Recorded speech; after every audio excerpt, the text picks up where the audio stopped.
Welcome to day 3 of Pray as One. I hope the last couple of days have been a good foundational day for you guys and good prayer time as well.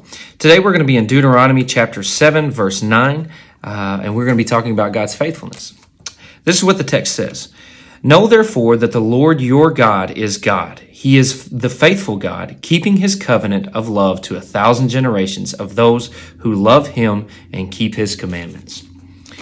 I know we've all placed our faith in someone or something. It could be an old car or truck that we're just trying to make last.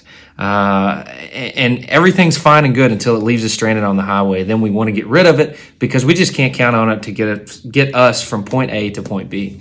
And maybe it's someone that is a dear friend, and we just know that they're going to be there in our time of need. And the moment that they're not there, we have a tendency to lose trust in them. And that just makes us have a wound that is deep that we don't forget very easily.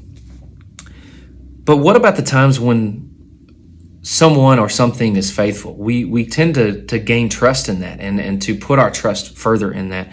And that's the case it is with God. He is always faithful. His word is filled with promises of things like he will never leave us nor forsake us. He has a plan to prosper us, to give us a hope and a future, that he is a jealous God, that he takes care of his own. But you see, all of that hinges on the fact that we belong to him. And even in 9, it says he keeps his love or his covenant of love to 1,000 generations of those who love him and keep his commandments. And we have to belong to him. And I know in my life, the times where I think, God, why are you even dealing with me anymore? I don't think like a Christian. I don't act like a Christian. I don't talk like a Christian. But I know all the same, his love pours out from his throne, and he wants to break, change, and rearrange. And he wants me to live by the covenants that he's placed in this book. And I have to know those, though. I have to be in his word, and I have to be in prayer and ask God to reveal those things to me. So all of that to say this, God's love pours out from the throne. He is faithful. He never changes. By nature, he can't change. So if he's promised something to you, to us, he can't change. That alone proves his faithfulness.